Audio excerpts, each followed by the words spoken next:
본격 팟캐스트형 투자 유튜브 닥터조의 쉬운 바이오 쉬바.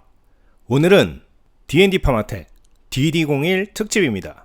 부제는 야구는 오타니, 메시는 D&D. DD01 이야기를 하면서 오타니를 가져온 건 DD01이 오타니 같은 약물이기 때문이에요. 야구 좋아하시는 분은 아시겠지만 5툴 플레이어라는 게 있어요. 그게 뭐냐? 파워가 있고요, 컨택이 좋고요, 어깨가 강하고요, 달리기도 빠르고요, 그리고 수비까지 잘하는 선수를 5가지 툴을 다 갖췄다라고 해서 5툴 플레이어라고 합니다. DD01이 얼마 전에 성분명이 결정이 됐죠. 자보페그듀타이드. 전 이거 발음도 어렵고 그냥 잡아먹을 테주라고 부르는데 이 약물이 정말 장난이 아닙니다. 뒤에서 자세히 보시겠지만 간지방을 줄여주고요, 메쉬를 해소해주고요, 간 섬유화를 개선해주고요, 그러면서 당연히 체중 감소 그리고 혈당 조절까지 되는 약물이 잡아먹을 테주입니다. 그래서 이런 부제를 달아봤어요. 야구는 오타니, 메쉬는 D&D. 잡아먹을 테주가 바로 이 오타니 같은 약물인데 이 약물이 팔리겠습니까? 안 팔리겠습니까? 팔린다면 선발로 뛰겠습니까? 후보로 뛰겠습니까? 사실 답은 거의 정해져 있다라고 생각합니다. 하지만 주가가 이렇게 계속 지지부진하면 정말 그런 날이 오나? 의심을 하게 되죠. 지금이 딱 그런 상황이 아닌가 싶습니다. 이 D&D 파마텍의 메쉬 치료제 잡아먹을 테주가 라이센스 아웃이 안 되거나 D&D 파마텍의 주가가 1년 뒤에도 이 자리에 머물러 있거나 이거보다 낮다면 대한민국에서 바이오텍 투자는 할 필요가 없다. 저는 그렇게 생각을 합니다. 왜? 어차피 투자를 해봐야 돈을 못 벌 거기 때문에. 만약에 D&D 파마텍의 주가가 지금처럼 계속해서 지지부진하다면 몇 년 동안 바이오텍 투자를 하지 말아야 될 수도 있다. 저는 그 정도로 잡아먹을 테주의 포텐셜을 높게 보고 있습니다. 잡아먹을 테주의 상세 데이터랑 D&D 파마텍의 모멘텀에 대해서 자세히 한번 알아보도록 하겠습니다. 들어가기 앞서서 또 잡소리입니다. 투자는 개와 함께 산책을 하는 것. 제가 한 말은 아니고 블로거님이 해주신 말을 제가 따온 건데, 강아지랑 혹시 산책 해보셨나요? 강아지들은 산책을 꼭 해주셔야 돼요. 강아지들이 밖에 나가면 마킹이라고 하죠. 다리를 들고 오줌을 싸죠. 근데 어떤 분들이 있냐, 오줌도 시원하게 싸니까 야 너 이제 다 됐다 하고 산책을 하다 말고 들어가시는 분이 있어요. 그럼 강아지 기분이 어떻겠습니까? 강아지의 산책에 있어서 마킹은 어떤 하나의 요소에 불과해요. 그런데 요거 쌌다고 내가 귀찮으니까 애 데리고 다시 들어간다. 이러면 된다 안 된다? 안 된다. 그런 분은 개 키우시면 안 된다. 지금 바이오 투자가 딱 요런 꼴입니다. 모두가 장투에 무가치함과 싸우고 있어요. 설마 이걸로 세론은 안 나오겠지 생각했던 몇몇 케이스에서 대놓고 세론이 나오거나 주가 흐름이 흐리멍텅한 그런 모습을 보여주고 있습니다. 오늘 영상을 찍는 날이 6월 4일. 사실 오늘이 제 생일이기도 한데 오늘도 바이오 주식이 진짜 쳐박으면 정말 우울할 뻔했는데 다행히 오늘은 반짝 상승을 해줬습니다. 아무튼 6월 4일 기준으로 최근에 일어났던 일 몇 가지가 있어요.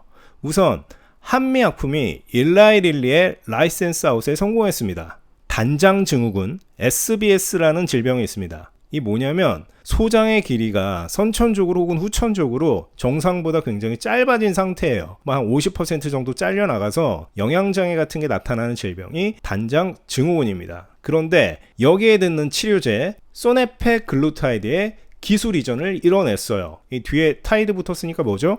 펩타이드. 이건 GLP-1일까? 이 소네페글루타이드는 GLP-2 약물입니다. 한미는 업프론트 1129억, 총 계약 규모 2조 원에 가까운 퀄리티 딜을 해냈습니다. 그것도 한국인이라면 환장하는 일라이릴리. 그리고 이 소네페글루타이드라는 약이 근시일 내에 라이센스 아웃 될 거라고 생각한 사람은 많지가 않거든요. 그럼 뭡니까? 일라이릴리의 뜬금포에 딜도 굉장히 좋아. 세론이 나와야겠습니까? 안 나와야겠습니까? 안 나와야겠죠.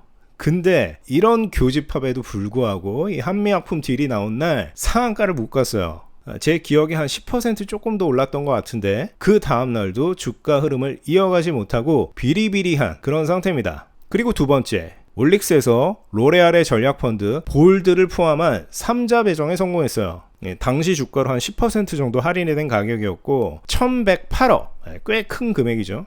이거에 3자 배정이 이루어졌습니다. 작년 말 오름 테라피틱 3자 배정, 그리고 올해 G2G 바이오 3자 배정 떠올려 보시면 아시겠지만 최근에 바이오텍에서 3자 배정은 호재로 작용하는 경우가 많습니다. 작년만 해도 주가가 치솟고 상승세가 어느 정도 이어지는 추세였어요. 그런데 이 올릭스의 3자 배정은 넥장에 나왔을 때 한번 팍 솟구쳤다가 바로 세론이 나와버립니다. 그리고 그 다음날 더 큰 세론이 나오죠. 지난번에 훌리건 1호가 올릭스 설명해 주셨지만 이 로레알이라는 게 올릭스한테 굉장히 중요하거든요. 올릭스의 올해 가장 중요한 재료 중에 하나가 바로 이 로레알이에요. 그런데 3자 배정 나왔죠. 그 말은 뭡니까? 앞으로 로레알과의 본계약이 이어질 수 있다라는 기대감이 생길 수가 있습니다. 이거 화장품 회사라고 무시하면 안 됩니다. 1년에 1조 이상 팔 수 있는 화장품이고 화장품의 로열티는 최소한 10% 중반 그 이상이 될 수도 있다라고 이야기를 했어요. 3자 배정 자체도 호재고 본계약을 생각하면 여기에서 주식을 던질 이유가 없는데 바로 이렇게 세론이 나왔다.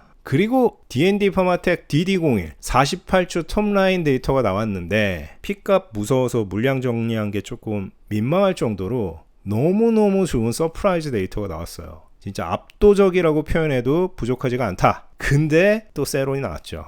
요즘 바이오에서 뭘 장담한다거나 확실하다고 말하는 게 굉장히 무서운 일인데 저는 확실하다라고 생각합니다. 단순히 애로가 확실한 걸 넘어서 국내 바이오텍 역사상 업프론트 신기록을 세울 거라고 생각합니다. 그만큼 좋은 데이터였고 이 메쉬 시장 자체가 어마어마하게 커요. 그 시장에서 베스트 인 클래스 학교 짱을 차지할 수 있는 데이터가 나왔다. 그럼 어떻게 생각합니까? 당연히 점상, 그리고 다음날도 연상, 혹시 운이 좋으면 3연상까지는 어려우려나? 이런 생각을 해볼 수 있겠죠. 그런데 어떻게 됐습니까? 첫날 점상도 아니고 비리비리하게 상을 한번 찍고 그 다음날 점상으로 출발했다가 한 8% 정도 상승으로 마무리했어요. 좀 약하다라고 생각을 했지만 저는 거기에서 그래도 이게 기회구나 라는 생각에 좀 많이 샀습니다. 그런데 그 다음날 한 12% 정도 주가가 빠졌죠. 이게 웬 떡이냐 싶어서 막 주워 담았는데 문제는 그 다음날도 12% 정도 주가가 빠집니다. 첫날 12% 빠졌을 때는 막 심장이 쿵쾅거려요. 이거 사야 된다 이런 생각이 든단 말이죠. 왜? 싸니까. 그런데 그 다음날 거기서 12%가 더 빠지잖아요. 그럼 못 삽니다. 뭐가 잘못됐나? 이거 몰카인가? 이런 생각이 들어서 섣불리 손이 안 나간다. 저도 비슷했습니다. 10% 이상씩 계속 하락하니까 제가 생각했던 것보다 많이 사지 못하겠더라고요. 어쨌거나 시원하게 세론이 나왔다. 한미도 세론, 올릭스도 세론, D&D 파마텍도 세론, 그리고 여긴 안 썼지만 오스코텍도 그냥 비리비리 하죠. 지금의 바이오 투자는 장투의 무가치함과 싸우고 있어요. 늦게 팔면 바보다. 주가 확 올랐을 때 팔고 빨리 전닉 사러 가자. 이런 센티가 시장을 완전히 지배하고 있다. 딱 이런 모습입니다. 강아지를 데리고 산책을 나갔는데 애가 나가자마자 한 3분 걷다가 다리 들고 마킹 한번 하니까 야, 너 산책 잘했다 하고 다시 집으로 들어가는 거죠. 지금 바이오 투자자들의 심정이 바로 이 강아지의 심정이다. 내가 싸려고 산책하는 게 아닌데 못하러 이렇게 개고생하면서 바이오 투자를 하나? 아마도 많은 투자자분들이 이런 생각을 하고 계실 거예요. 이 주가가 매일매일 내리는 것도 무섭지만 사실 더 무서운 게 이 세론이에요. 이 주가 하락은 지금이 힘든 거잖아요. 지금이 힘든 건 물론 엄청나게 힘들지만 그래도 참을 수 있습니다. 언젠간 괜찮아지겠지. 이러다가 또 확 오를 수 있겠지. 근데 이런 대형 세론이 나오잖아요. 그러면 미래가 없어지는 느낌이에요. 저렇게 좋은 데이터가 나오고 저렇게 좋은 계약이 나왔는데 저거밖에 못 오르면 이 섹터에 투자할 의미가 있나? 미래에 대한 불안감 같은 게 확 밀려오는 게 이 세론이거든요. 어떤 바이오 투자를 건강한 형태로 하기에 굉장히 어려운 환경이 조성되고 있다라고 생각을 합니다. 이 바이오라는 거는 결국 고통을 참고 견뎌서 어느 순간이 왔을 때 그 고통을 모조리 보상받는 형태의 투자잖아요. 미래 가치를 땡겨서 확 받을 수 있는 그런 투자가 바이오 투자인데 결과가 나와봤자 인정을 안 해줘. 이거 굉장히 안 좋다. 바이오를 오랫동안 지켜보고 예뻐해줄 사람이 많이 없는 상황인 것 같아요. 하지만 말했다시피 세상에 영원한 건 없죠. 전익이 지금 계속 갈 수 있는 이유가 자기 밸류보다 현저히 저평가라는 컨센서스가 있기 때문인데 계속 주가가 오르면 자기 밸류에 맞는 주가에 갖다 댈 수도 있는 거고요. 갑자기 무슨 AI 버블론 같은 게 세게 튀어나올 수도 있는 거고요. 야 이거 헬스케어 이거 해도 너무하다라고 하면서 확 들어와 줄 수도 있는 거고요. 미래는 모르는 겁니다. 기왕 이렇게 된 거 조금만 더 인내해보면 어떨까라는 생각을 개인적으로 해봅니다. 좋은 거 계속 하고 있잖아요. 뭐 이런 것도 못한다라고 하면 사실 이 섹터는 답이 없기 때문에 떠나는 게 맞는데, 회사들은 일을 굉장히 잘하고 있다. 그리고 앞으로 더 좋은 일들이 일어날 거다. 개와 함께 꽃길을 오랜 시간 같이 한번 산책을 해보도록 하자. 뭐 좋아질 날이 곧 오지 않겠어요? 물론 요즘 같은 시기에 바이오 몰빵 치시고 그러면 안 됩니다. 여행 갈 때 여행자 보험 든다는 생각으로라도 뭐 속스를 사든 전닉을 사든 반도체 ETF를 사든 사두긴 하셔야 될 것 같아요. 그거 없이 진짜 바이오에 몰빵해서 누구에게나 끝을 보자 했다간 건강 상하실 수 있다. 그러진 마시고 어느 정도 약하게라도 보험을 들어두신 다음에 정상적인 장을 기다려 봤으면 좋겠습니다. 본격적으로 DD01 자보 페그듀타이드 잡아먹었주에 대한 이야기를 해보도록 하겠습니다. 이 옆에 보이는 이게 유럽 간 학회에서 D&D 파마텍이 발표한 DD01의 결과 포스터입니다. 저는 처음에 이 공시 결과를 보고 진짜 깜짝 놀랐어요. 이렇게 엄청난 결과가 나올 거라고는 생각하지 못했습니다. 야구를 비유를 들면 한 적시 2루타 정도 쳐줄 수 있지 않을까 생각했는데 홈런을 쳤습니다. 홈런을. 이 잡아먹었주는 성분명입니다. 나중에 빅파마가 가져가서 상업화에 들어갈 때 상품명이 붙겠죠. 성분명을 좀 분해해 보니까 이런 것 같아요. 듀타이드는 어떤 이중작용제 같은 걸 이야기하는 거고요. 앞에 붙은 PEG, PEG는 패길레이션을 뜻하는 것 같아요. D&D 파마텍이 DD01의 반감기를 늘리고 부작용을 줄이기 위해서 썼던 기술이죠. 패길레이션. 이 기술을 의미하는 것 같고, 이 앞에 이 자보는 뭔가 강력하다 뭐 이런 뜻인 것 같더라고요. 그래서 성분명을 좀 풀어보면 강력한 효능을 가진 패길레이션 기술을 쓴 이중작용제. 요 잡아먹었주 데이터가 왜 홈런인가? 프라이머리 엔드포인트 뿐만 아니라 적은 모수 N값이 35명이었어요. 이 중에 진짜 약을 먹은 환자가 16명, 가짜 약을 먹은 환자가 19명. 이렇게 적은 모수에도 불구하고 P-밸류를 모두 통과했습니다. 이렇게 한 줄 띡 쓰고 나니까 되게 쉬운 것 같지만 이게 어마어마하게 어려운 거예요. 이게 쉬웠으면 제가 중간에 D&D 파마텍 주식을 정리했을 리가 없겠죠. 이렇게 나올 거라고는 상상을 못했어요. 조금 더 자세히 보면 간지방을 30% 이상 감소한 비율, 이게 프라이머리 엔드포인트였습니다. 요거를 충족했어야 하는 임상인데 위약군에서 11.8%, 진짜 약을 먹은 환자에서 75.8%, 차이가 한 64% 정도 나죠. P값이 0.0001, 완벽하게 유의성을 입증했습니다. 그리고 세 가지 지표, 섬유화 악화 없는 메쉬의 해소, 간이 섬유화가 더 진행되지 않게 하면서 간에 있는 지방 그리고 염증 같은 걸 해소하는 비율, 가짜 약을 먹은 환자군에서 5.3%, 진짜 약에서 62.5%, 마찬가지로 P값은 0.001 이하, 완벽하게 유의성을 입증했고요. 메쉬 악화가 없는 섬유화 해소, 간에 지방이 늘고 더 염증이 생기지 않는 상태에서 섬유화가 개선된 비율, 가짜 약을 먹은 환자에서 15.8%, 진짜 약을 먹은 환자에서 50%, 차이는 한 35% 정도 나죠. P값은 0.005% 미만으로 유의성 충족. 마지막으로 이 메쉬의 해소와 섬유화를 동시에 개선한 그 비율을 봤더니 가짜 약을 먹은 환자에서 5.3%, 진짜 약을 먹은 환자에서 37.5%, 30% 정도의 차이를 내면서 마찬가지로 P값을 달성했습니다. 이 세 가지 과제의 난이도를 보면 밑으로 갈수록 어려워요. 메쉬의 해소와 섬유화를 동시에 개선하는 게 정말 어려운데 D&D 파마텍은 이것마저 P값을 충족을 했다. 지금까지 메쉬 이상을 한 약물이 요만큼 있었다라고 하면 그 중에서 이 값을 달성한 사례가 극히 드뭅니다. 엄청난 결과가 나왔다. 회사에서는 이 잡아먹어추를 FDA 혁신 치료제가 될 거라고 생각하고 있을 거고요. 아마도 하반기 내에 지정이 유력할 것 같습니다. 아니 시바님이 그걸 어떻게 알아요? 혁신 치료제 되게 어려운 거 아닌가요? 어렵죠. 어려운데 전례가 있다. 어떤 전례? 알티뮌의 약물. 알티뮌의 약물이 이 D&D 파마텍의 잡아먹어추보다 데이터가 안 좋아요. 누가 봐도 데이터가 안 좋은데 몇 달 전에 혁신 치료제로 지정이 됐습니다. D&D 파마텍도 BTD가 될 가능성이 매우 높다. 이렇게 데이터 이야기를 해봤고 이제 실제 필드의 이야기로 돌아가 보죠. 이 메쉬 환자에 대해서 처방을 내리는 의사의 머리에 가장 먼저 떠오르는 약물 중에 하나가 저는 잡아먹어추가 될 거라고 생각을 합니다. 왜 그렇게 생각하냐? 최고 농도까지 빠른 증량이 가능합니다. 기존에 학교 짱 약물로 불렸던 서보드타이드 같은 경우에 22주 동안이나 용량을 점진적으로 올려야 돼요. 근데 D&D 파마텍은 첫 번째 주에 맞고 두 번째 주부터 바로 최고 농도로 올릴 수가 있습니다. 그게 가능한 이유는 D&D 파마텍의 패길레이션 기술 때문에, 부작용이 낮기 때문에 과감하게 최고 용량으로 올려서 갈 수가 있어요. 그런데 서보드타이드 같은 경우에는 그렇지가 않다. 메스껍고 도저히 이 약을 못 맞을 정도로 부작용이 있을 가능성이 있기 때문에 아주 천천히 22주에 걸쳐서 약물의 용량을 늘려야 됩니다. 이게 무슨 차이가 있을까요? 치료에 골든타임을 놓치지 않게 도와줄 수 있다라는 거죠. 지금 이 환자의 상태가 안 좋은데 어느 세월에 이 용량을 점진적으로 올립니까? 바로 최고 농도로 쏴주고 싶죠. 그런데 이 자바먹어주는 2주면 그게 가능하다. 현존하는 메쉬 약물 중에 최고 농도까지 가장 빠르게 증량이 가능한 약물이 이 자바먹어주다.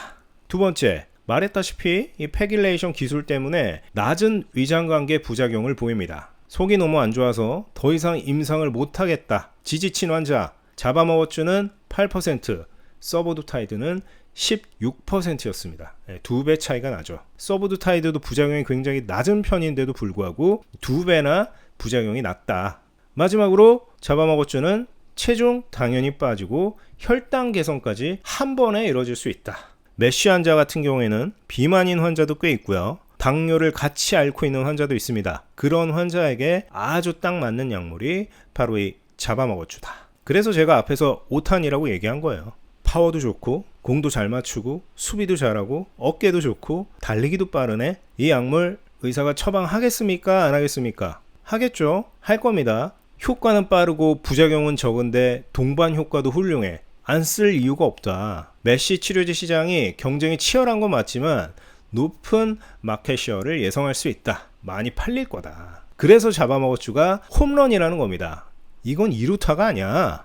요 귀여운 요건 뭐냐면 제가 GPT한테 시킨 거예요. 요 영어로 막 따박따박 써있는 요거를 GPT한테 넘기고 제가 길게 어떤 조건을 입력을 한 겁니다. 요렇게 만들어줘 하니까 GPT가 요렇게 만들어줬습니다. 대단하지 않습니까? 아주 이거 영어를 완벽하게 한글로 해석했을 뿐만 아니라 틀린 내용도 거의 없고요. 내용 자체도 굉장히 직관적이다. 이런 걸 보면 무슨 생각이 듭니까? 반도체를 사야겠구나. 전닉을 사야겠구나. 이런 걸 보고 있으면 최소한 버블은 아니다. 기업들이 돈을 얼마를 벌 거고 얼마나 지속 가능한 형태의 투자가 이루어질진 모르겠지만 과거의 생활로 돌아갈 수 없다. 영원히 돌아갈 수 없을 거다. 이런 걸 보면 느낄 수 있죠. GPT가 없었으면 아까 이 포스터를 이렇게 만드는데 진짜 뛰어난 사람이 만드는데도 며칠 걸렸을 겁니다. 내 바이오 주식이 왜 이런가 돌아볼 수 있는 그런 한 장의 장표가 아닌가 싶습니다. 대단하다 AI. 이 DD01 자바먹어주의 48주 결과 IR 장표가 새롭게 업데이트 됐습니다. 이 IR 장표 어디서 받을 수 있다라고 했습니까? 카인드에 가면 다 올라와 있습니다. D&D 파마텍은 IR 장표가 나오면 대부분 이 카인드에 째깍째깍 업로드를 해주세요. 그래서 거기 가서 이 내용을 다 다운받으실 수 있다. 근데 요게 또 그대로 보면 좀 쉽지가 않죠. 관련 전공자가 아니고 자세하게 공부를 안 해보시면 이 내용이 한 번에 이해가 안 갈 수가 있어요. 그때 좋은 방법이 뭐냐? D&D 파마텍을 커버하는 이 유명한 블로거들의 블로그를 참고해 보시면 좋습니다. 월급으로부터의 해방이라는 분이 계십니다. 이 블로거 분이 이 IR 덱을 완벽하게 분석을 해서 글을 하나 파주셨어요. 바보의 D&D 파마텍 추가 매수 이유. 이분도 아마 바보신가 봅니다. 이런 거를 참고해 보시면 굉장히 공부하기가 쉬워요. 이해도 쉽고. 네이버 검색창에 Freedom from Salary 그리고 한글로 D&D 파마텍 치면 이 월급으로부터 해방님의 블로그로 들어가서 편하게 읽어보실 수가 있습니다. 그냥 IR 덱을 보는 것보다 훨씬 이해가 쉬우실 거다. 꼭 한번 들어가 보셨으면 좋겠습니다. 다시 봐도 이 D&D 파마텍의 세부 데이터는 추앙받을 만한 데이터다. 그런 생각밖에 안 듭니다, 저는. 근데 왜 세론이 나왔을까? 잡아먹었죠 데이터 앞에서 무릎을 꿇고 추앙해야 한다라는 생각을 가진 사람이 있는 반면에 어떻게든 이 데이터에서 약점을 찾아내는 분들도 계십니다. 제가 종종 토스증권 들어가서 사람들이 바이오텍 투자를 어떻게 하는지 관찰한다라고 말씀드렸는데 D&D 파마텍 결과가 나오고 거기에 올라온 글 중에 하나예요. 제가 이분을 비난하거나 이러기 위해서 가져온 건 아니고 이런 의견도 있다라는 차원에서 한번 들고 와봤습니다. 보니까 관련 전공을 하고 계신 분 같고요. 대학원생이신 것 같더라고요. 그리고 D&D 파마텍의 주주이시기도 하고 일반적인 바이오 투자자분들보다는 맥락에 대한 이해를 잘 하시는 분처럼 보였습니다. 하지만 제가 이 글에서 조금 의아함을 느낀 부분이 바로 이 노란색 박스친 부분인데, 간단하게 읽어보면 D&D 경우에는 바로 대형 라이센스 아웃이 나오기보다는 인벤티지 랩처럼 파트너사와의 협력 또는 공동 임상 흐름을 거친 뒤에 에로로 이어질 가능성이 더 현실적으로 보인다. 엥? 또 읽어보면 N이 작다는 건, 그러니까 모수가 작다는 건 빅파마가 큰 금액을 걸기에는 확인해야 할 데이터가 남아있다는 뜻에 가깝습니다. 요거는 그럴 수 있죠. 논문을 내는데도 데이터 정리와 보완, 리뷰 대응에 상당한 시간이 걸리는데 수천억 조 단위 계약은 더 까다로울 수밖에 없습니다. 당연하죠. 따라서 에로라는 대형 호재 자체는 시간이 걸릴 수 있습니다. 그럴 수 있다라고 봅니다. 한두 푼 드는 게 아니니까. 다만 그 사이에 공동개발, 파트너링, 추가 임상 디자인 확정 같은 이벤트가 나올 가능성은 충분히 열려있다라고 생각합니다. 엥? 제가 이분 글을 읽고 제일 이해가 안 된 부분이 이거예요. 추가 임상이 마치 필요한 것처럼 글을 써놓으셨다. 왜?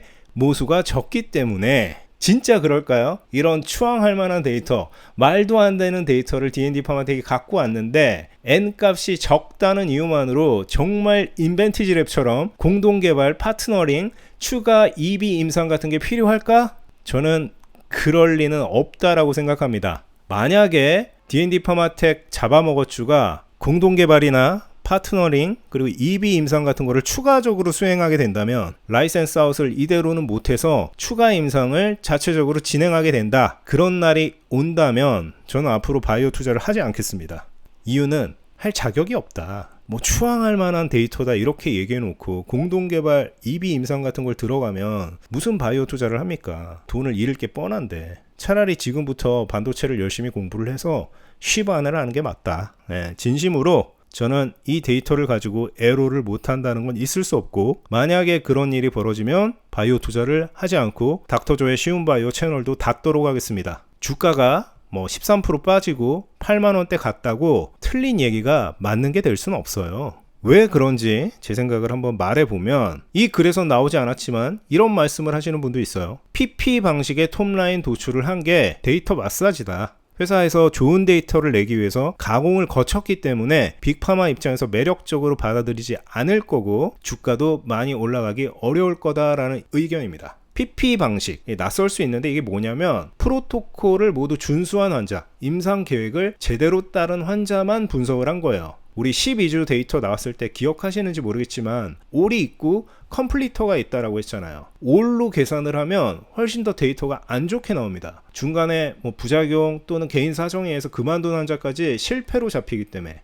이거에 반대되는 게 ITT 방식이라는 게 있습니다. Intend to Treat, 중도 탈락자를 포함해서 임상 참여자 모두를 분석한 거. 그러니까 요게 올이고 이 PP가 컴플리터라고 보시면 돼요. 근데 이번 48조 톱라인을 이 PP로 냈다라는 겁니다. 그래서 이게 데이터 마사지다. 과연 그럴까? 임상 이상에서 약물의 효능을 평가하기 위한 방식은 PP 방식이 더 합리적이라는 의견이 많습니다. 전 세계 메쉬 질환의 KOL 중에 KOL이라고 할 수 있는 마젠 박사 같은 사람도 이렇게 이야기를 한다라는 거예요. 임상 3상은 ITT로 보더라도 임상 2상에서 약물 평가는 PP 방식이 맞아. 그리고 이 PP 방식으로 48조 톱라인 결과를 내는 거는 2상을 시작할 때 이미 확정된 부분이에요. ITT로 하기로 했다가 이거 하면 데이터가 별로 안 좋으니까 PP로 바꿔야겠다. 이렇게 한 게 아닙니다. 애초에 2상 임상 디자인을 설계할 때부터 PP로 48조 데이터를 내기로 돼 있었다. 마지막으로 경쟁사 대부분, 제가 대부분이라고 썼지만 전부인 것 같아요. 근데 제가 못 찾았을 수 있기 때문에 대부분이라고 써놨습니다. 경쟁사의 대부분은 임상 2상 결과를 마찬가지 PP 방식으로 도출을 했습니다. 이런 상황에서 PP 방식으로 톱라인을 도출했으니까 이게 데이터 마사지다. 빅파마가 관심이 별로 없을 거다라고 말하는 게 맞냐? 말도 안 되는 소리죠. 두 번째, 이 옆에 있는 글에서 지적한 부분이죠. 모수가 적다. N수가 16명에 불과하다. 이거 빅파마가 큰 돈을 주고 사가기에는 어려울 수 있다. 그래서 추가적인 EB 임상이나 공동 연구 같은 게 필요할 수도 있다. 우선은 이 P-value라는 게 모수의 크기와 관계없이 그걸 모두 보정한 통계적 수치입니다. 모수가 너무 적기 때문에 믿을 수 없다? 그런 얘기를 할 순 없다. 물론 모수가 적으면 p-밸류의 변동성이 커질 수 있습니다. 환자 한 명이 위약을 맞았냐 진약을 맞았냐에 따라서 이 p-밸류가 왔다 갔다 할 수는 있어요. 그렇기 때문에 모수가 적으면 오히려 임상하는 회사에 불리할 수 있습니다. 그래서 우리가 D&D 퍼마텍 48초 톱라인 나오기 전에 리스크 해지한다고 주식 어느 정도 정리하고 한 거 아닙니까? 나쁜 결과가 나올 가능성이 있기 때문에 정리를 한 거다. 모수가 많을수록 회사에 유리합니다. 물론 그렇게 되면 돈도 많이 들고 한국 바이오텍이 현실적으로 그렇게 하기가 어렵기 때문에 회사는 불리함을 안고 모수를 이렇게 설정을 한 거예요.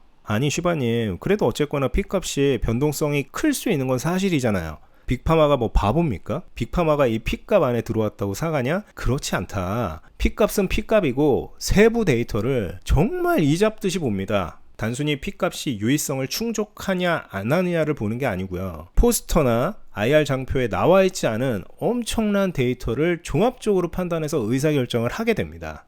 AI를 활용하는 Q5로시스라든가 ALT 같은 간수치라든가 그런 모든 내용을 종합적으로 판단해서 빅파마는 의사결정을 하게 된다. 모수가 적기 때문에 빅파마가 신뢰하지 않을 거다? 글쎄요. 또 최근에 엄청 크게 팔린 약물들이 있죠. 보스턴 파마슈티컬스의 약물 어프론트가 2조 원 가까이 됐던 이 약물의 이상 모수는 31명이었습니다. 그리고 아키로 28명이었습니다. 근데 사갔다니까요. 몇 조 원씩 주고 그냥 12명 많으니까 그냥 사갔을까? 우리가 알지 못하는 세부 데이터 이런 것들을 종합적으로 빅파마의 PhD, MD들이 샅샅이 분석해서 사가는 겁니다. 또 DD01이라는 약물이 잠재적 인수자가 있었을 거 아니에요. 48초 톱라인 나오기 전에도 기술 이전 해보려고 노력을 하지 않았습니까? 테이블에서 미팅을 여러 번 진행을 했다고요.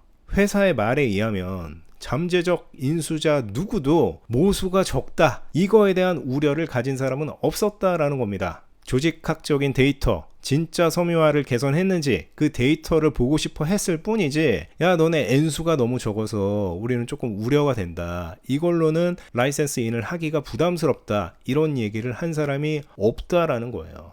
아니 슈바님, 모수가 그러면 16명인데 빅파마가 몇 조 원에 사가서 그냥 할 거라는 겁니까? 네, 저는 그렇다고 봅니다만 라이센스 인을 해간 다음에 임상을 어떻게 하는 건 빅파마의 재량이에요. 사간 사람 마음이죠. 하지만 이 메쉬 시장이 엄청나게 경쟁이 치열하고요. 잡아먹었주가 낸 데이터가 떡하니 존재하는데 임상 2비상을 진행을 할까요? 미쳤습니까? 몇 조 원이나 주고 약을 사간 다음에 시간을 길바닥에서 버리게? 이 말은 뭐랑 똑같냐면 펩트론의 스마트 대포 기술로 일라이 릴리가 엄청나게 이걸 보고 있잖아요. 근데 일라이 릴리가 이 기술을 라이센스인 한 다음에 전임상부터 다시 PK를 검증한다라는 말하고 똑같습니다. 그런 일은 없다. 저는 그렇게 생각을 합니다.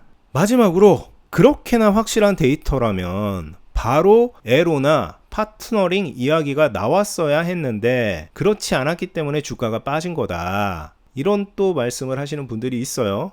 저는 이런 얘기는 이거라고 생각해요. 서울을 안 가본 사람이 남대문을 더 잘합니다. 저도 그렇지만 우리가 무슨 라이센스 아웃을 해본 적이 있어요? 내가 무슨 BD도 아니고 빅파마랑 테이블에 앉아서 이야기를 해본 적이 있습니까? 어디서 한번 들어봤을 수는 있겠죠. 저도 바이오텍 대표님들 만나뵌 분들 많고 또 훌륭하신 VC분들도 아니까 이러이러했다더라 들어볼 수는 있다. 그래서 지어내려고 하면 저도 뭐 남대문을 가본 것처럼 막 얘기할 수 있습니다. 이 정도로 좋은 데이터면 데이터 나온 다음날 바로 막 밀려 들어야 돼. 회사도 아나운스를 할 수 있어야 돼. 글쎄요, 이 라이센스 아웃이라는 게 무슨 10평짜리 오피스텔 매매 계약이 아닙니다. 뭐 데이터룸도 열어야 되고요. 나온 데이터들 빅파마가 검증하는 데만도 시간이 오래 걸릴 수가 있고요. 또 기존에 봤던 사람 말고 새로운 입찰자가 끼어들 수도 있고요. 어마어마한 변수들이 있어요.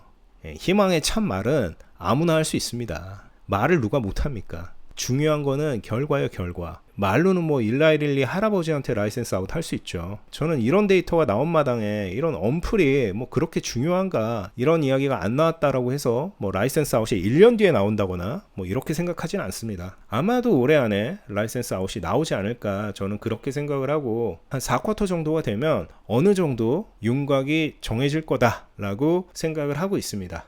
사실 이런 내용들 뭐 제가 생각할 때는 억가에 가까운데 D&D 파마텍 주가가 막 10% 이상씩 이틀 연속 빠지지 않고 막 연상 찍고 막 한 15만원 갔으면 사람들이 듣지 않아요. 그냥 무시해버립니다. 근데 왜 사람들이 이런 얘기를 진지하게 듣고 진짜 그렇게 되는 거 아니야? 생각을 하냐면 그냥 주가 때문이에요. 주가. 가격이 뷰를 결정하기 때문에. 근데 저는 아무리 생각해도 이거는 그냥 억가라고 생각을 해요. 이 모든 내용은 서울 안 가본 사람이 남대문을 더 잘 아는 것처럼 말하는 거에 불과하다. 그거에 대한 건 결과가 증명을 해줄 거다. 만약에 D&D 파마텍 잡아먹었죠 이 데이터를 가지고 공동 연구를 한다거나 EB 추가 임상을 한다고 하면 유튜브 문 닫겠습니다. 공동 개발을 하거나 EB 임상을 할 리는 없다. 저는 그렇게 생각을 합니다. 그럼 남은 건 잡아먹었주가 얼마에 팔릴지겠죠. D&D 파마텍은 3상을 할 생각이 없습니다. 부사장님 포함해서 누누이 얘기해왔고 3상 하겠다라는 말 나오는 순간 저는 D&D 파마텍 모든 주식을 던지겠습니다. 그런 일은 벌어지지 않을 거다. 이제 남은 거는 누구에게 얼마에 팔릴지를 보는 거죠. 그걸 보려면 어떻게 하겠습니까? 지금까지 팔렸던 사례들을 종합해 봐야겠죠. 얘는 얼마, 얘는 얼마, 얘는 얼마네? 그럼 난 이만큼에 팔래. 이렇게 해야 되지 않겠습니까? 그래서 경쟁자들이 어땠는지를 보는 겁니다. 제가 박스를 쳐놨습니다. 이 빨간색 박스는 뭐냐면 D&D 파마텍 잡아먹었주 약물의 계약 기준점이라고 생각합니다. 앞에서 얘기했던 보스턴 파마슈티컬 PP 기준 N수 31명을 가졌던 이 약물이 얼마에 팔렸는지를 보는 게 중요하다. 왜냐하면 이 약물이 FGF21 타깃입니다. FGF21을 타깃하는 약물이 시장에 3개가 있었는데 셋 다 엄청나게 높은 가격에 에셋이 매각이 됐습니다. 라이센스 아웃이 아니라 아예 그냥 통으로 빅파마에게 넘겨버렸습니다. 아키로는 노보에, 89바이오는 로슈에, 보스턴은 GSK에. 근데 이 보스턴 약물이 계약 규모가 가장 낮아요. 계약금이 1.2빌리언, 2조 조금 안 되죠. 마일스톤이 0.8빌리언, 1.2조 정도 됩니다. 이게 D&D 파마텍과 똑같은 임상 2상 단계에서 작년에 GSK에 팔렸다. 그래서 요 약물을 계약 기준점으로 보는 게 좋을 것 같고, 요 옆에 있는 유의 매물이라고 쳐놓은 요거는 현재 메시 시장에 나와 있는 2개의 매물 중에 하나입니다. 아까 말했던 FDA 혁신치료제 지정을 받은 알튜민이 하고 있는 펜비듀타이드입니다. 이 약물은 임상을 3상을 직접 진행할 계획입니다. 그러고 싶었을까? 그러기 싫었겠죠. 얘네도 2상 끝나고 팔려고 그랬는데 2상 결과가 조금 미흡한 부분이 있었습니다. 이 얘기는 제가 올렸던 D&D 파마텍 메시 편을 보면 자세하게 나와 있어요. 임상 설계 자체가 조금 도전적이었다. 그래서 성공할 줄 알았지만 실패하는 결과가 나오게 됐다라는 거죠. 그래서 요 두 약물을 유의있게 봐야 된다. 계약 기준점으로 작용할 수 있기 때문에 에피모스페민은 잘 봐야 되고, 펜비듀타이드는 매물이 나와 있는 유일한 경쟁자이기 때문에 한번 볼 필요는 있다. 데이터 쭉 나와 있는데 섬유와 악화 없는 메쉬 해소, 잡아먹었죠 57%인데 에피모스페민은 39%.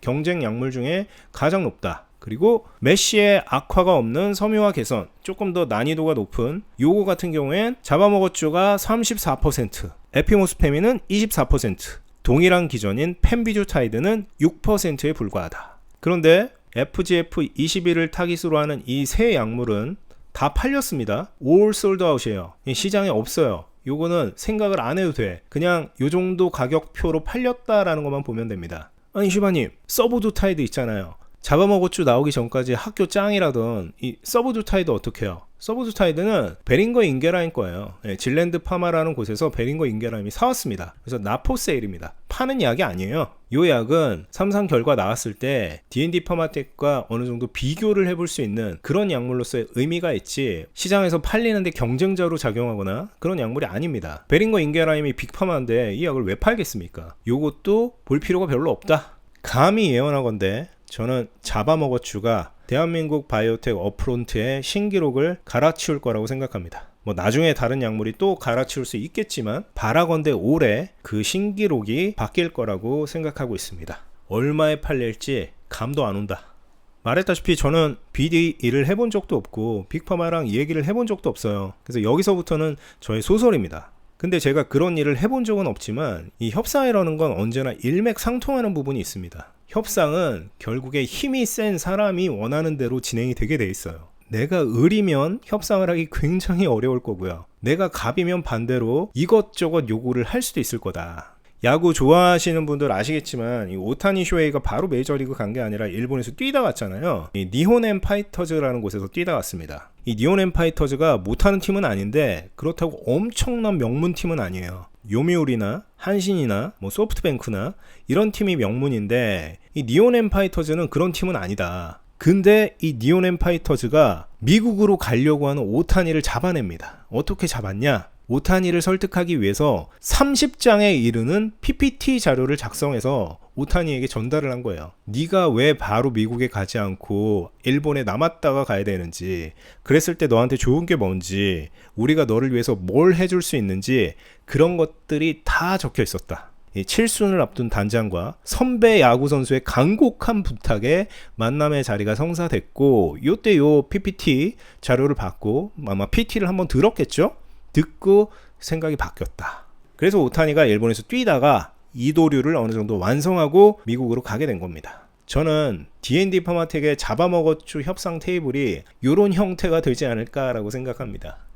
빅파마 형, 정신 차려. 지금 상황이 많이 변했어. DD01 라이센스 아웃은 48초 톱라인 결과가 나오기 전에 회사는 하고 싶어 했어요. 저는 아마도 톱라인이 나오기 전에 라이센스 아웃이 될 수 있지 않겠냐라고 예상을 했지만 결과적으로 그렇지 못했습니다. 왜? 빅파마가 무조건 생còn 결과를 까보기를 원했기 때문에.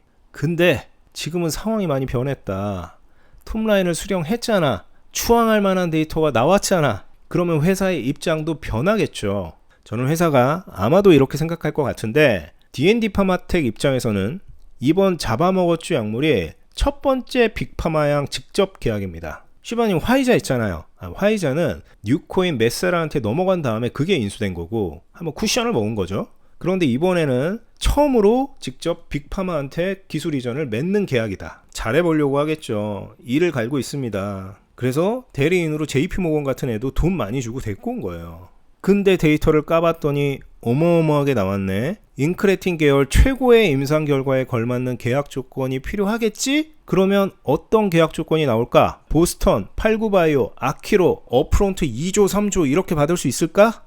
저는 요거는 약간 다를 수 있다고 생각합니다. 요 세 약물은 SF 매각이었어요. 이 약이 나중에 상업화 됐을 때 받을 수 있는 로열티가 없는 계약입니다. 근데 D&D 파마텍은 라이센스 아웃을 더 선호한다라고 했습니다. 그러면 아마도 업프론트는 조금 낮아지겠죠. 이것도 세고 이것도 셀 수는 없으니까 뭔가 하나를 낮춰야 될 텐데 업프론트는 아마 조금 낮아질 거다. 대신에 로열티가 굉장히 빵빵한 계약을 선호하지 않겠냐. 그리고 이젠 D&D 파마텍이 갑이죠. 가격도 가격이고 조건도 조건인데 딴 거를 꼼꼼히 따져볼 수 있는 여유가 생긴다. 그게 뭘까? 저는 요런 게 있을 수 있을 것 같아요. D&D 파마텍이 최근에 시비 받았죠. 2,300억 정도 되는 어마어마한 돈을 시원하게 땡겼습니다. 뭐 하려고? 이거 하려고. TLY012. 이 약물이 뭐 하는 약물이다? 전신경화증을 치료할 수 있는 약물이다. 잡아먹었쥬가 FGF21 타깃에 비해 약한 부분 F4, 메쉬 F4 환자의 직방으로 듣는 약물이 이 TLY012 약물이다. 이미 IND 다 받아놨습니다. 임상만 들어가면 돼요.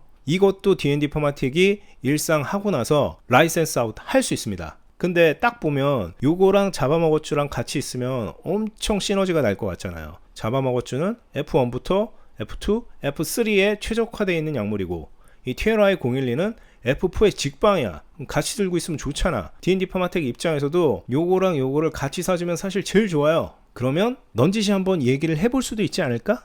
또 회사는 빨리 약이 나와서 팔려야 됩니다. 들고 가서 세워라 내워라 할 사람이 아니라 빠르게 이걸 진도를 뽑아서 빨리 시장에 내서 돈을 우리에게 줄 파트너가 필요합니다. 그래서 빅파마의 고투마켓 전략 이런 거를 들어보고 고려를 해볼 수가 있다라는 거죠. 말도 안 되는 상상이지만 오타니가 니오넴에 남았을 때처럼 이 빅파마한테 야 너네 우리 잡아먹었쥬 갖고 가서 어떻게 잡아먹을 건지 PT 한번 해봐 이렇게 할 수도 있지 않나라는 어떤 상상을 해봅니다. 이거는 맞다는 얘기가 아니에요. 재미로 그냥 생각을 해보는 겁니다. 이 내용을 제가 정리를 한 건데 알티뮴 있죠. 이상에서 조금 삐끗했던 약물, 그 약물이 2비상 발표하기 전에 협상하던 빅파마가 있었습니다. 3곳. 그래서 아마도 잡아먹었주에 관심 있는 빅파마가 최소한 3곳은 되지 않을까라는 게 제 생각이고요. 그리고 이슬기 대표님이 인터뷰상에서 또 방송에 나와서 DD01 약물을 설명하면서 반복적으로 하셨던 말씀이 있는데 어떤 말이냐, FGF21 타깃 약물을 인수했다고 해서 인크레틴 약물에 관심이 없는 게 아니다라는 말씀을 하셨어요. 저는 이 얘기를 그냥 했을까라는 생각이 들거든요. FGF21 타깃이 있는 회사 중에 어느 한 곳도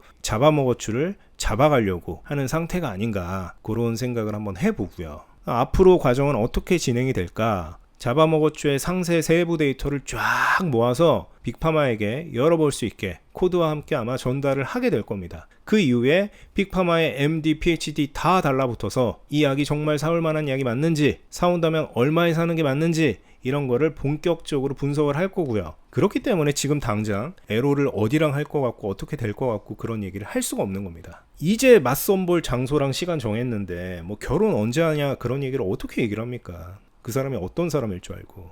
말을 하지 않는다라고 해서 결혼할 생각이 없는 게 아니다, 그렇게 생각하면 안 된다. 계속 얘기하지만 인크레틴 계열 유일한 메쉬 메모리입니다. 경쟁사 알티뮴이 있긴 하지만 2비상 결과가 안 좋아서 3상을 독자적으로 수행할 가능성이 매우 높고요. 데이터 자체도 D&D 파마텍이 훨씬 좋다. 한마디로 사갈 수 있는 메쉬 메모리, 이 D&D 파마텍 잡아먹었주밖에 없다라는 거예요. 그럼 어떻게 되겠습니까? 협상의 레버리지가 강화된다. 을이나 병이 아니라 갑이 된다. 앞으로의 협상 그리고 밸류는 이렇게 매겨지지 않을까. 이거 아시나요? 막 삼각대 같은 게 막 서 있는데, 요즘이야 뭐 다나와 같은 데서 편리하게 정가로 눈탱이 안 맞고 사지만 저희 때만 해도 중학생 고등학생이 전자기기 같은 거 사려고 하면 학교 짱 이런 애들이랑 같이 용산 전자상가를 갔어야 됐어요. 왜 그러냐면 여기서 물건 팔던 분들이 굉장히 험악했습니다. 유명한 짤방이긴 한데 제가 이걸 살짝 바꿔본 거예요. 당시에 소위 말하는 용팔이, 그분이 JP모건 직원입니다. 대리인이죠. 우리의 약물을 대신 협상해주는 그분이 손님 맞을래요? 이러는 거예요. 그러니까 이 빅파마 듣던 사람이 예? 이러니까 시장에 하나 남은 메쉬 매물, 그것도 베스트 인 클래스 후보가 업프론트 3,000억? 장난해요? 손님 맞을래요?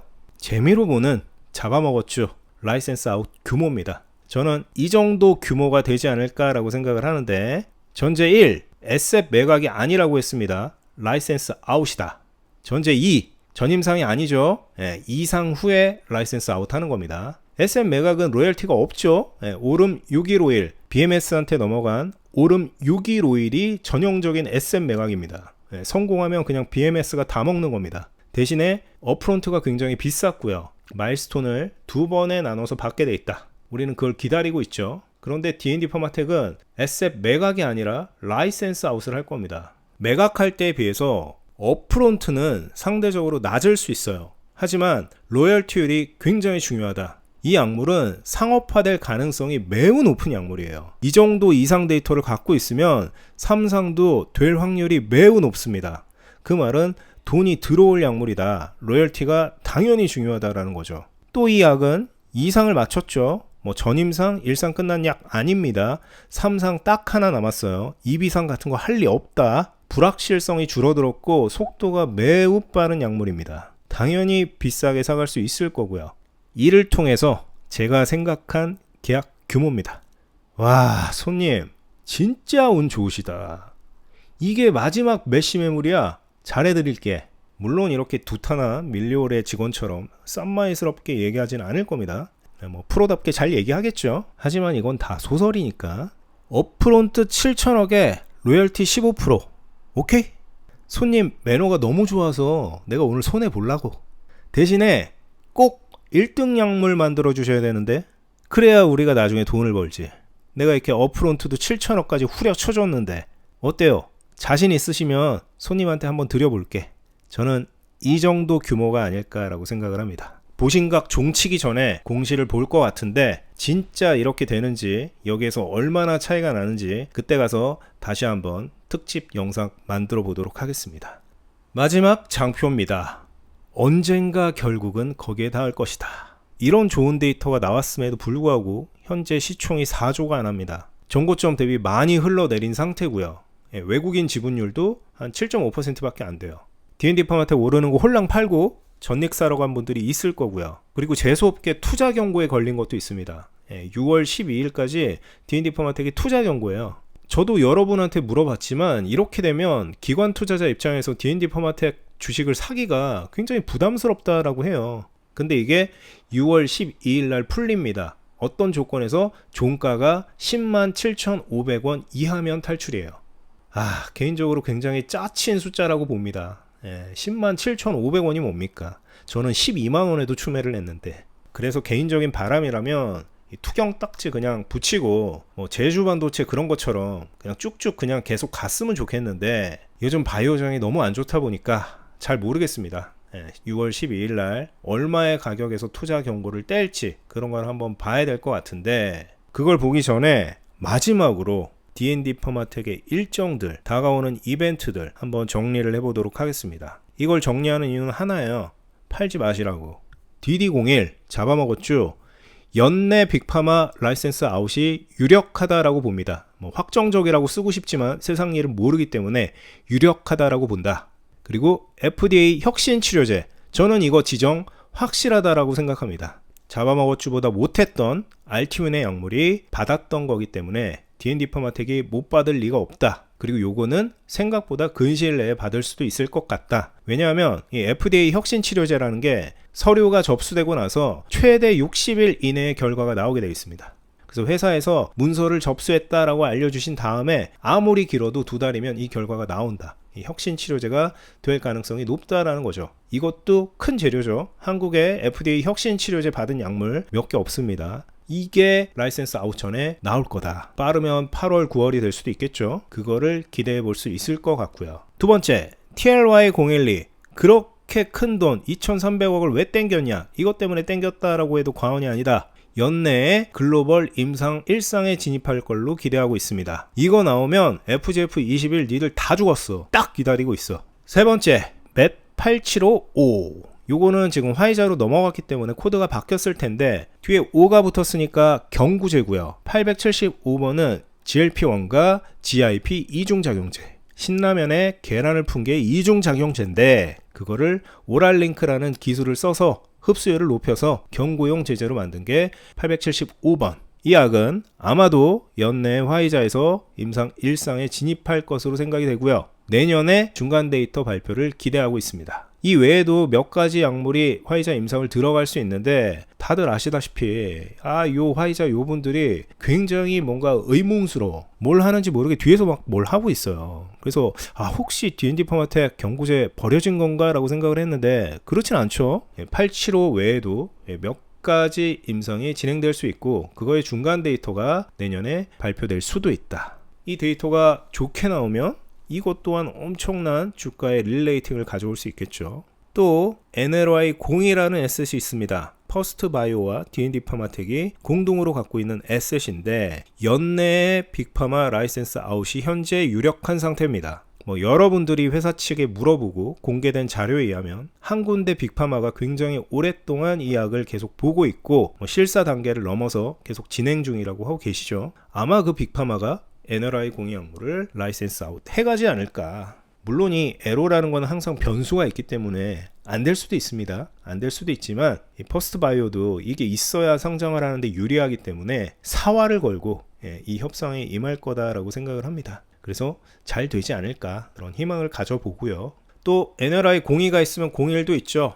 피터 틸이 투자했었지만 아쉽게 유의성을 증명하지 못한 NLY01 이 약물이 되살아나서 존스 홉킨스에서 임상을 하고 있습니다. 첫 환자 투약이 얼마 전에 이루어졌고요. 글로벌 임상 2상을 진행하고 있습니다. 이게 아마 96주 정도 기간을 갖고 진행되는 임상일 거예요. 내년에 중간 결과가 발표되지 않을까 그런 기대를 하고 있고요. 존스 홉킨스가 D&D 퍼마텍의 약물과 펀딩 받은 돈 그리고 추가적인 돈이 필요할 수도 있는데 그거를 통해서 존스 홉킨스가 진행하는 임상이 이 NLY01이 되겠다. 이것도 내년에 아마 중간 결과 같은 거를 기대해 볼 수 있지 않을까라는 생각을 한번 해보고요. 또 GR파 테라퓨틱스라는 게 있습니다. D&D 퍼마텍의 일정 부분 지분을 갖고 있는 일종의 조인트 벤처라고 보면 될 것 같은데 이 GR파 테라퓨틱스의 최대 주주가 누구냐?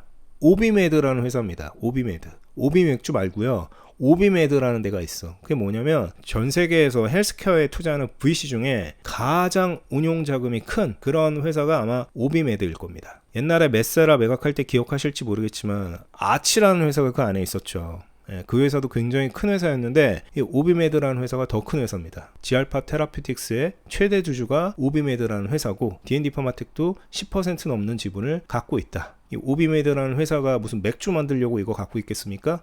팔려고 하겠죠. 지알파 테라피틱스 파이프라인 중에 PMI01이라는 파이프라인이 있는데 글로벌 1상에 진입하는 것을 기대하고 있고요. 빠르면 내년에 빅파마 매각을 기대하고 있습니다. 근데 이 매각 가격이 뭐 몇천억 몇백억이 아니야. 들려오는 얘기, 기대하는 수준은 조 단위 계약입니다. 천억 단위의 돈이 입금되게 될 가능성이 높다. 내년에 이루어질 수 있는 일이다 라는 말입니다. 또 D&D 파마텍 하면 오랄링크가 있죠. 펩타이드 흡수율을 높이는 오태식이 펩타이드에 비오틴 리간드를 붙여서 소장의 성분을 따고 들어간다라고 했습니다. 이런 내용 모르시겠으면 D&D 파마텍 1편, 비만 편 보세요. 이 오랄링크라는 게 비만에만 쓸 수 있습니까? 그렇지 않다. 추가적인 적응증, 자가 면역 질환 이런 데 쓸 수 있습니다. 플랫폼의 적응증을 확장해서 추가적인 라이센스 아웃을 기대할 수 있고요. 또 이 오랄링크를 이용해서 새로운 에셋을 개발할 수 있습니다. DD02S 같은 거 만들어서 그것도 라이센스 아웃 할 수 있다라는 겁니다. 마지막으로 이 발테드 시퀀싱이라는 게 있습니다. D&D 파마텍이 100%는 아니고 100%에 가까운 90% 이상의 지분을 소유하고 있는 자회사가 발테드 시퀀싱인데 존스 홉킨스의 레전드 교수님이신 테드 도슨 교수님 그리고 테드 도슨 교수님의 아내이신 발 교수님 이 두 분의 성함을 합쳐서 만든 이름이 발테드. 그래서 이 발테드 시퀀싱도 잘 봐야 되는데 왜 잘 봐야 되냐, 여기에 빅테크가 묻어 있습니다. 어딘지 몰라요. 여기가 엔비디아인지 메타인지 마이크로소프트인지 구글인지 그건 모릅니다. 하지만 빅테크가 묻어 있다. 한국 바이오텍 중에 빅테크, 구글 이런 데 묻은 데 별로 없습니다. 만약에 발테드 시퀀싱이 연내에 협업하는 빅테크 네임이 밝혀진다거나 비즈니스 모델 같은 게 혹시라도 공개가 된다라고 하면 이것도 엄청난 파괴력을 가질 수 있다. 특히 지금처럼 바이오 왕따장에서 엔비디아니 메타니 이런 얘기 나오는 순간 완전히 떡상할 수 있다. 빅테크가 어딘지는 밝혀지지 않았는데 제 개인적인 추측으로는 아마 구글이 아닐까라고 생각을 하는데요. 이유가 뭐냐? 구글 자체가 이런 데 관심이 굉장히 많기도 하고요. 또 메세라와 구글이 굉장히 끈적한 관계였습니다. 아시는 분은 아시겠지만 화이자에게 팔린 메세라에 구글이 펀딩을 2번이나 했습니다. 하나는 구글 벤처스로, 하나는 알파벳으로. 그렇다 보니까 이 D&D 파마텍이라는 존재를 알고 있지 않았을까. 그래서 저는 이 협업하는 빅테크 구글 봅니다. 구글. 틀릴 확률 99%지만 어쨌거나 저는 구글 본다. 구글 나오는 순간 D&D 파마텍 이런 거 없는 겁니다. 그냥 위로 쏘고 가야 됩니다. 인간적으로. 여기까지 D&D 파마텍의 에셋과 다가오는 이벤트를 정리를 해봤는데 제가 아무리 이렇게 얘기를 해도 이 가치 투자자 분들 이런 게 익숙하지 않은 분들은 D&D 파마텍이라는 회사에 투자를 할 수가 없어요. 숫자가 안 나오니까. 그래서 제가 아주 간단하고 성글게 프로젝션을 해봤습니다. 가정을 어떻게 세웠냐?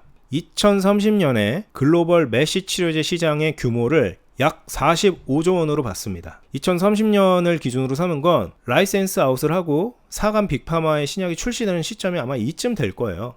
보통 한 3년에서 4년, 5년 이렇게 걸리니까 이쯤 되면 D&D 파마텍 잡아먹었주가 시장에 나올 건데 그때 시장이 45조 정도 될 거다. 그리고 신약의 밸류는 어떻게 매긴다고 했죠? R을 곱하죠. RMVV. 이 약이 최종 승인될 확률이 얼마냐? 내심 99.9%라고 보지만 보수적으로 85% 보겠습니다. 베스트 인 클래스 포텐셜이 있는 약물이죠. 이 약물이 승인됐을 때 마켓 쉐어가 얼마나 될까? 15% 봤습니다. 2030년이 됐을 때 메시 치료제의 최대 개수가 한 8개에서 9개 정도 될 것 같아요. 근데 이 잡아먹었주 자체가 굉장히 훌륭한 약이기 때문에 15% 정도의 MS를 가져온다라고 가정을 하겠습니다. 마지막으로 앞에서 말했던 로열티 15% 그리고 꼼꼼하게 법인세도 뗐어요. 요거 훅 잘라서 메쉬 치료제 시장만으로 D&D 파마텍의 밸류를 한번 매겨보자. 그 외에 화려한 파이프라인들 있죠. 이게 다 망한다라고 가정을 하겠습니다. 구글이 아니라 뭐 어디 듣도 보도 못한 회사고, 화이자는 경구제를 야오파마 걸로만 하고, 뭐 TLI 012 임상하다 부러지고, 뭐 이렇게 한다고 가정했을 때 딱 하나 잡아먹었죠 하나만으로 가치를 계산을 해보면 얼마냐?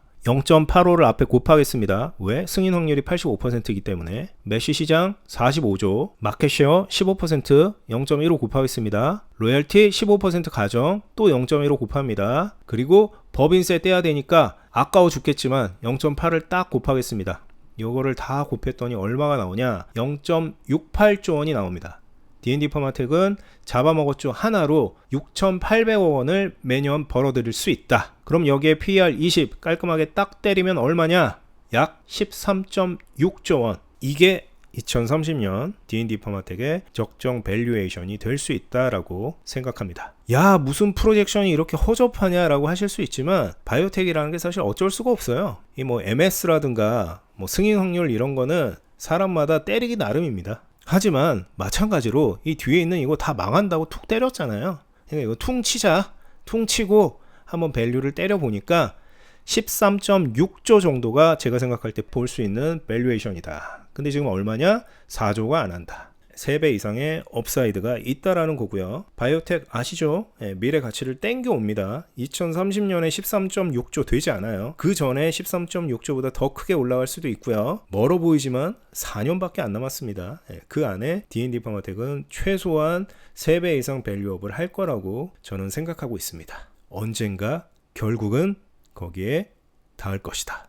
아니, 이해를 못 하시나 본데, 전릭으로 먹고 와야지 하고 휴게소 내리시면 그분은 놔두고 출발하는 겁니다. 앞에서 이슬기 대표님이 이렇게 말씀을 하고 계시는데, 저는 만약에 잡아먹었죠가 라이센스 아웃에 실패하고 6개월 뒤에도 D&D 파마텍 주가가 9만 얼마 이러고 있으면 당분간은 바이오텍 투자는 하지 않겠습니다. 그거는 제가 잘할 수 있는 투자가 아니다. 저는 그런 거 잘 못해요. 그럴 바에는 그냥 반도체 사고 하겠습니다. 6개월 뒤에 결과가 어떻게 되어 있는지 한번 보시죠. 이상으로 닥터조의 쉬운 바이오 에피소드 41 D&D 파마텍 특집편 DD01 이야기를 해봤습니다.